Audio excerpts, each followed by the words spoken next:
12월 1일 월요일. 성실히 만든 길. 엔비디아의 창업자 젠슨 황은 대만 타이난에서 태어나 미국으로 이민을 왔습니다. 영어가 서툴렀던 그는 학교에서 자주 놀림을 받았고 한 기숙학교에서는 화장실 청소와 식당 일을 맡으며 생활했습니다. 그는 나는 화장실을 닦던 학생이었고 지금은 회사를 이끄는 CEO가 되었다. 인생에서 배울 수 있는 게 참 많다고 회상합니다.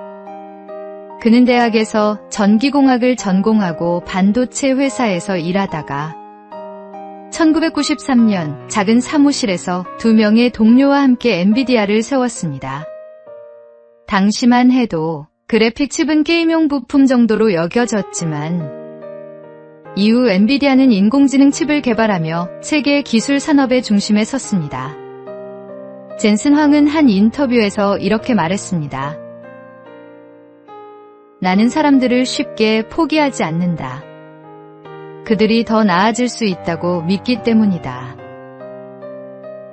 작은 일에도 정직하고 사람의 가능성을 믿으며 오랫동안 같은 자리를 지켜온 그의 모습은 포기하지 않는 성실함이 얼마나 큰 힘이 되는지를 보여줍니다. 우리도 하나님께서 주신 장점이 있습니다.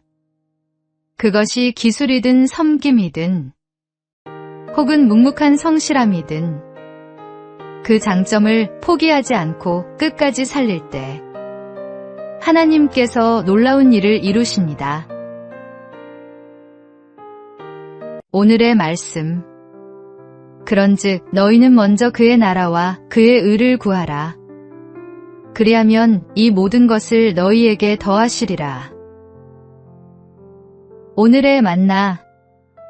하나님께서 각자에게 주신 재능은 크기가 아니라 충성도로 빛납니다. 작은 일에 성실한 사람이 큰 일에도 신실할 수 있습니다.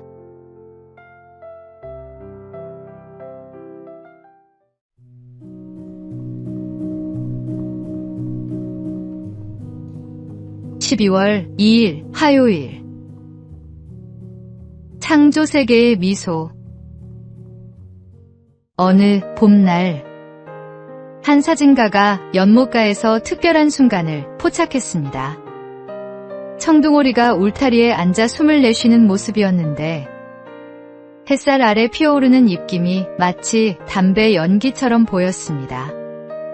사진의 제목은 야외 흡연 구역이었습니다.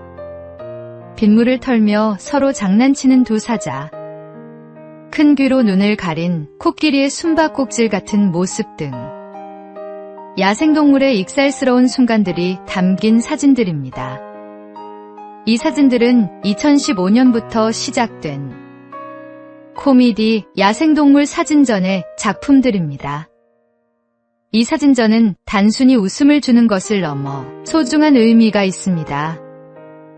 야생동물의 모습이 우리와 얼마나 닮았는지 보여주면서도 멸종위기에 처한 생명들에 대한 관심을 높이는 것이 목표입니다.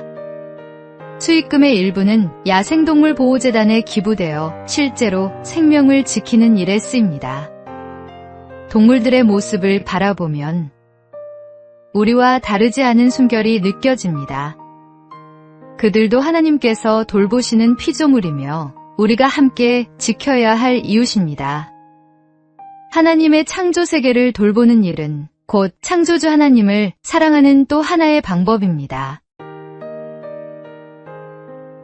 오늘의 말씀.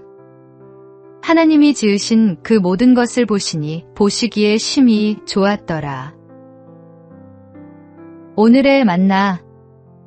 하나님이 지으신 모든 생명에는 존재의 이유가 있습니다. 작은 피조물 하나에도 그분의 사랑이 담겨 있음을 기억하십시오.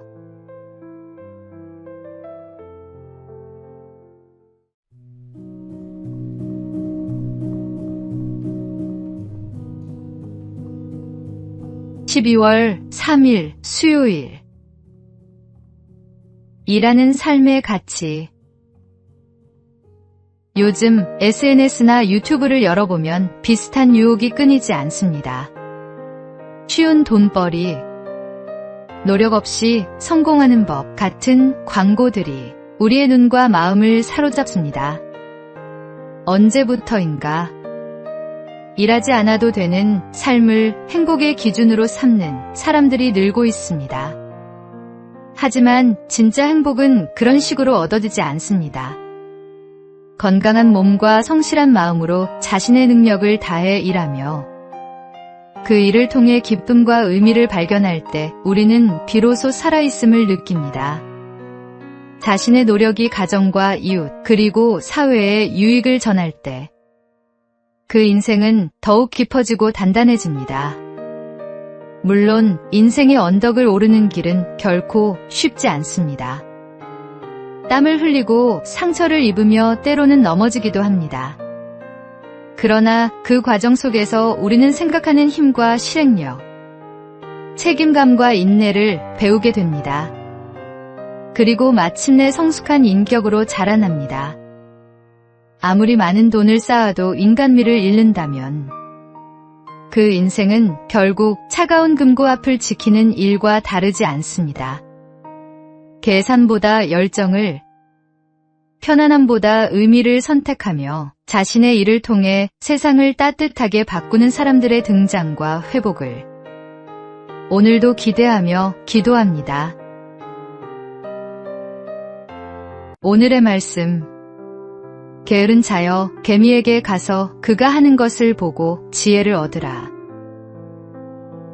오늘의 만나. 수고하는 손에 하나님의 축복이 임합니다. 일 자체가 은혜이며 그 일을 통해 우리는 하나님의 형상을 드러냅니다.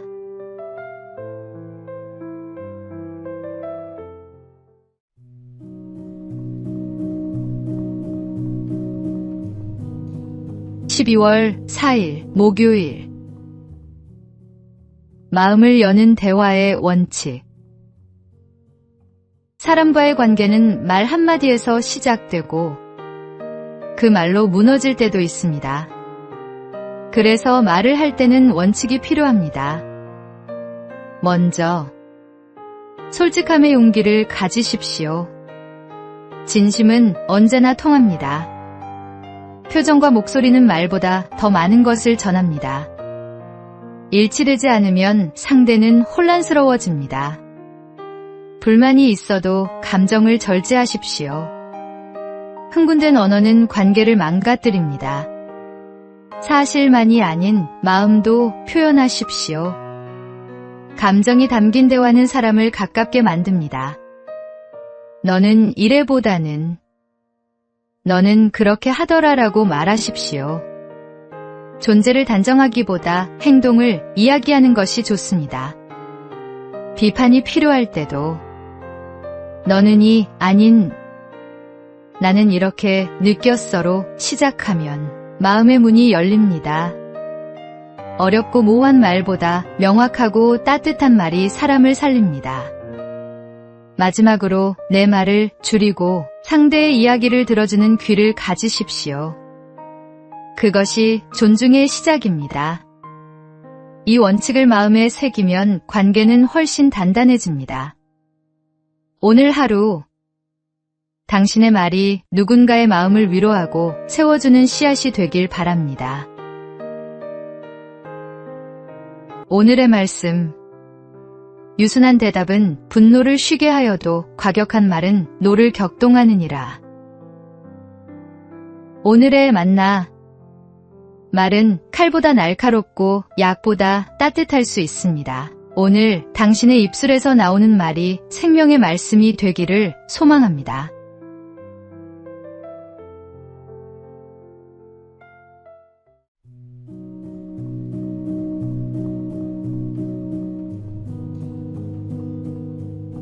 (12월 5일) 금요일. 신호를 지키는 것. 요즘 도로를 달리다 보면 빨간불을 무시하고 지나가는 차량이나 보행 신호를 기다리지 못해 뛰어드는 사람들을 자주 보게 됩니다.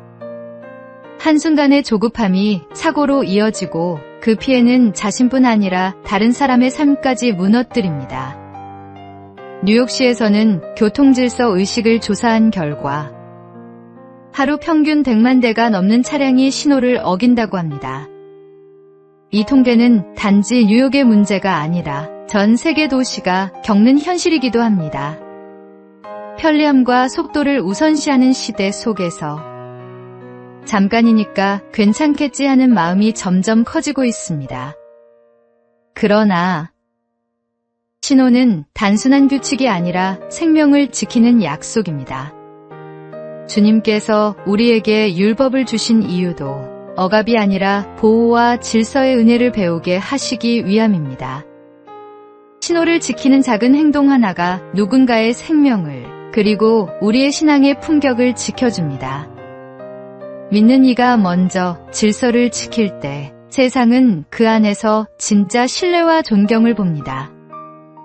눈에 잘 띄지 않는 규칙이라도 성실히 지키며 말보다 행동으로 복음을 드러내는 하루가 되시기 바랍니다. 오늘의 말씀. 너는 그들로 하여금 통치자들과 권세 잡은 자들에게 복종하며 순종하며 모든 선한 일 행하기를 준비하게 하며. 오늘의 만나. 작은 규칙 하나를 지키는 성실함이 당신의 신앙을 증명합니다. 하나님은 작은 순종 속에서도 큰 신실함을 보십니다.